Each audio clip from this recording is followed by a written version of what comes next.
এই সভার জন্য আমরা অনেকদিন ধরে কথা বলছিলাম। নির্বাচন কমিশন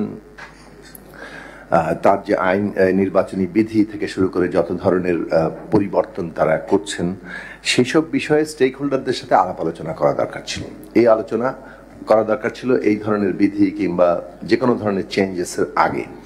কারণ আপনারা জানেন যে আমাদের এটা একটা এমন একটা কাজ যেখানে শুধুমাত্র আপনারা এককভাবে কিছু করলেই হয় না, মানে সমস্ত স্টেক হোল্ডারদের মতামতের ভিত্তিতে আপনাদের একটা সমন্বিত মতামতটা তৈরি করা দরকার। বিশেষভাবে এটা এই মুহূর্তে গুরুত্বপূর্ণ যখন আমরা একটা ডেমোক্রেটিক ট্রানজিশনের মধ্যে আছি এবং যেখানে আমাদের ন্যূনতম জাতীয় ঐকমত্য খুব জরুরি। আচ্ছা, দ্বিতীয় প্রশ্ন আসি যে আমি এটা একটা আহ্বান, নির্বাচন কমিশনের ক্ষেত্রে যতদিন ধরে নির্বাচনী ব্যবস্থার সাথে আমরা যুক্ত হতে চেষ্টা করেছি দল আকারে, আমরা নিজেরা ভুক্তভোগী। 2017 সালের 30শে ডিসেম্বর নির্বাচন কমিশনে আমরা আমাদের নিবন্ধনের জন্য আবেদন করেছিলাম। সেই নিবন্ধন তারা দেননি পলিটিক্যাল হস্তক্ষেপের কারণে। তারপর আমরা উচ্চ আদালতে গিয়েছি এবং সেটা 19 সালের এপ্রিলের মধ্যে আমরা রায় পেয়েছি। 30শে জুনের মধ্যে আমাদের নির্বাচন কমিশনকে নিবন্ধন দেওয়ার জন্য বলা হয়েছিল। সেই নিবন্ধন আমরা 2024 সালের 5ই আগস্ট রক্তস্নাত গণ অভ্যুত্থানে উৎখাত হওয়ার, এই হাসিনা সরকারের উৎখাত হওয়ার আগ পর্যন্ত আমরা পাইনি। কোর্টের নির্দেশ এখানে কার্যকর হয় না। ফলে এটা একটা উদাহরণ হিসেবে বললাম যে হাউ ইট ওয়ার্কস।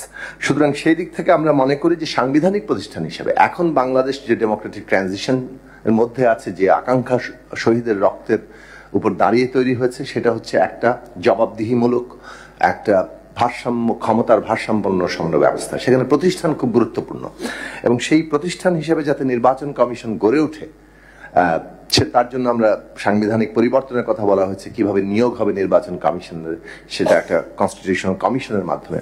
আমি বিস্তারিত করছি না, শুধু আপনাদের আহ্বান জানাচ্ছি যে এই নির্বাচনের মধ্য দিয়ে আপনারা এমন একটা প্রতিষ্ঠান হিসেবে ভূমিকা রাখবেন যাতে করে পরবর্তীকালেও সেটা একটা দৃষ্টান্ত এবং অনুসরণযোগ্য একটা জায়গা দাঁড়ায়। কয়েকটা ছোট বিষয়ে কথা বলি।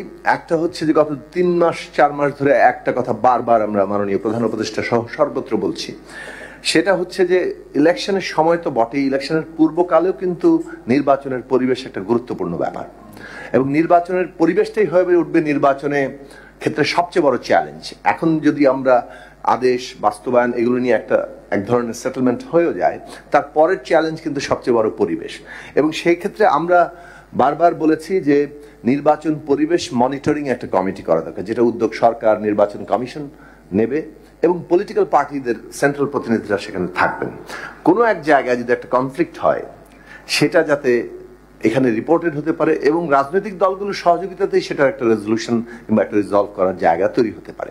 কারণ হচ্ছে আপনার পলিটিক্যাল পার্টি যদি এই জায়গায় একটা সহযোগিতামূলক জায়গায় না থাকেন এবং কোনোভাবে কনফ্লিক্ট সমাধানের একটা জায়গা না থাকে, তাহলে কিন্তু নির্বাচন কমিশন কি আইন শৃঙ্খলা বাহিনী একটা ভালো নির্বাচন করে দিবে, এটা বাংলাদেশের ক্ষেত্রে অভিজ্ঞতা বলে না।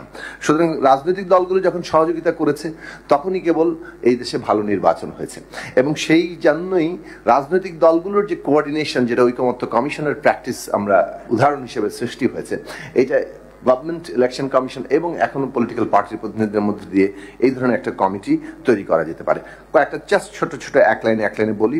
সেটা হচ্ছে প্রতীক স্পষ্টরূপে, এটা ইতিমধ্যে আমাদের বলা হয়েছে, প্রতীকটা খুব স্পষ্ট হতে হবে। বিশেষভাবে আমাদের মতো নতুন দলগুলোর জন্য এটা বিশেষ প্রয়োজনীয়, যারা প্রতীক মাত্র পেয়েছি, এবং সেই ক্ষেত্রে প্রতীকটা বুঝে ওঠা অনেক সময় সমস্যা হয়, এত ছোট আকারে থাকে যে এটা আসলে স্পষ্টই হয় না।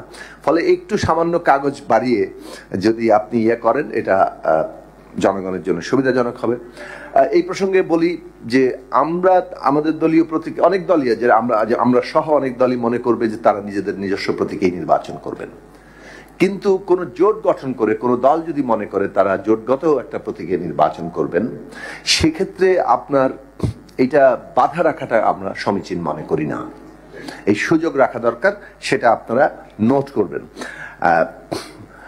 এবং বাংলাদেশে যদি ধরুন এখনো বিতর্কের সমাধান হয়নি, কিন্তু যদি উচ্চ কক্ষে যে পিআর এর সমর্থন আমরা করেছি, আমাদের প্রস্তাব ছিল, সেটা যদি কার্যকর হয়, ওটা একটা নতুন ধরনের আলোচনার বিষয় হবে। কিভাবে উচ্চকক্ষের এই পিআর পদ্ধতির ভোট কাউন্টিং হবে, সেটাকে দলভিত্তিক নাকি সেটা জোট ভিত্তিকও, সেই ক্ষেত্রে কিন্তু নানান অ্যারেঞ্জমেন্টের জায়গাটা আসতে পারে ভবিষ্যতে বাংলাদেশের রাজনৈতিক মেরুকরণে। কারণ আপনাদের এই বিষয়টা নিয়ে আরো ওপেন রাখা দরকার, কথা বলা দরকার। ছোট ছোট আর কয়েকটা বিষয়, একটা হচ্ছে যে গণভোট এবং জাতীয় নির্বাচনের দুটো আলাদা বুথ হওয়া দরকার এবং গণনা পদ্ধতিও আলাদা হওয়া দরকার। একই হয়তো স্থানে হবে, কিন্তু লোকবল এবং বুথ আলাদা হওয়া দরকার। এটা ইতিমধ্যে বলেছেন, আমরা এটা সমর্থন করি। কেন্দ্রে আইন শৃঙ্খলা বাহিনী, পুলিশ, আনসার কিংবা ব্যাকআপে মিলিটারি আমাদের সেনাবাহিনীর সদস্যরা থাকবেন, সেটার একটা নির্দিষ্ট সংখ্যা আমাদের জানা থাকা দরকার। কারণ কেন্দ্রের নিরাপত্তা হচ্ছে সবচেয়ে জরুরি বিষয়, কেউ যাতে কেন্দ্রকে প্রভাবিত করতে না পারে। কমিশন বিতর্ক আয়োজন করবে সেটা বলা হয়েছে। মিডিয়ার উপস্থিতিও কেন্দ্রে খুব জরুরি দরকার। এর আগে আমরা দেখেছি মিডিয়াগুলোকে সরানো হচ্ছে, মিডিয়ার উপস্থিতি খুব জরুরি বিষয়। আর কয়েকটা কিছু বলবো, একটা হচ্ছে এমএফএস অ্যাকাউন্টকেও যুক্ত করা। মানে আমরা যেমন ব্যাংক অ্যাকাউন্ট আছে, সেটা যেমন জানানো হবে ইলেকশন কমিশনকে যে আমাদের এটা হচ্ছে ইলেকশন কেন্দ্রিক ব্যাংক অ্যাকাউন্ট, তেমনি মোবাইল ফাইন্যান্সিং যে কোনো অ্যাকাউন্ট থাকলে সেটাও ইলেকশন কমিশনে জমা দেওয়া, যে আমার এটার মধ্যে দিয়েও লেনদেন হবে এবং দুটো লেনদেনই তখন রিপোর্ট আকারে জমা দেয়। কারণ মোবাইল ফাইন্যান্সিং সিস্টেমেরও লেনদেনের একটা পাওয়া যায়, প্রতিবেদন স্টেটমেন্ট পাওয়া যায়। ইউনিয়ন প্রতি ফেস্টুন, এটা আসলে বলা হয়ে গেছে। মানে ধরেন আপনি এক ইউনিয়নে যদি একটা ফেস্টুন না থাকে, এটা আসলে এই জায়গাটা আমার মনে হয় যে একটা মানে যেটা কার্যকর হবে না সেরকম একটি আপনারা নিয়ম আরোপ করতে যাচ্ছেন। ইতিমধ্যে হাজার হাজার ফেস্টুন, বিলবোর্ড সব লেগে আছে, এগুলো আপনি অপসারণ করলেন। তারপরে আপনি একজন প্রার্থী যার ওই পরিমাণ অর্থ ব্যয় নাই, করার সক্ষমতা নাই, তাকে আপনি একটা মানে আগে থেকেই অসম প্রতিযোগিতার মধ্যে তো সে অলরেডি আছে। তারপর যখন সে যাবে, এটাও আমরা দেখেছি এর আগে যে বলা হয়েছে এতগুলো ওয়ার্ড প্রতি একটা ফেস্টুন লাগানো হবে, কিন্তু যাদের শক্তি সামর্থ্য বেশি তারা মানে সংখ্যার পর সংখ্যা লাগিয়ে যাচ্ছে, এটা কেউ মনিটরও করছে না, এটার কোনো নিয়ন্ত্রণের জায়গায় থাকছে না।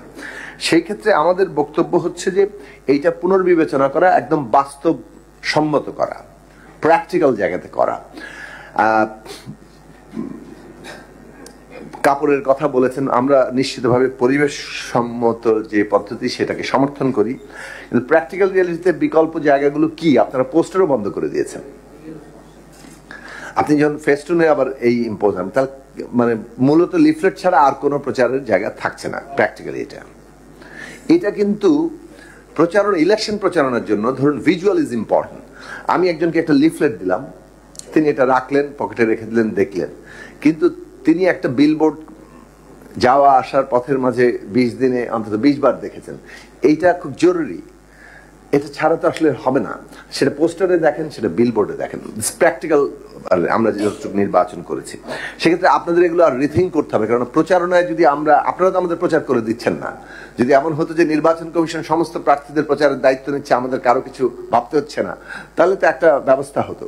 যেহেতু প্রচার আপনি প্রার্থীর নিজের দায়িত্বে দিচ্ছেন, তাহলে প্রার্থীর জন্য কোন ধরনের প্রচার করলে একটা মানে একটা ন্যায্য এবং সমতা ভিত্তিক জায়গা তৈরি হয়, মোটামুটি ভারসাম্য তৈরি হয়, সেই জায়গাটা, হ্যাঁ বড় দলের বড় কর্মী আছে, সেটা তো তারা অ্যাডভান্টেজ থাকবেই, কিন্তু ন্যূনতম যিনি নবীন প্রার্থী, নতুন প্রার্থী, তুলনামূলক সাংগঠনিক শক্তি কম, তাদের জন্য কিভাবে তারা একটা মোটামুটি লেভেল প্লেইং জায়গায় আসতে পারেন, সেটা আপনাদের ভাবা খুব জরুরি। ফলে ইউনিয়ন প্রতি ফেস্টুন, মাইক, হ্যাঁ মিনিমাম 1 ইউনিয়ন 1 ওয়ার্ড একটা মাইক প্রত্যেকের দেওয়ার জায়গা লাগবে।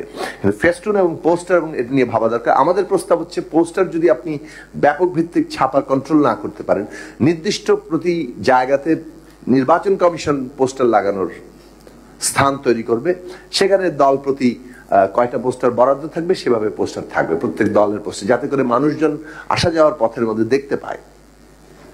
একটা বিলবোর্ডে যদি 10 জন প্রার্থী, 20 জন প্রার্থীর পোস্টার থাকে, তখন তারা দেখবে, অন্তত দেখার তো সুযোগ তার লাগবে।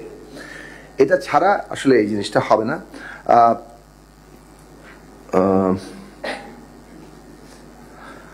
কমিশন বিতর্ক আয়োজনের কথা বলেছে, আমরা আর আমি না বাড়াই, আমরা একটা লিখিত পর্যালোচনা আপনাদেরকে আরো সুনির্দিষ্টভাবে দেব, কারণ এটা তো আসলে আমরা আজকে হাতে পেয়েছি।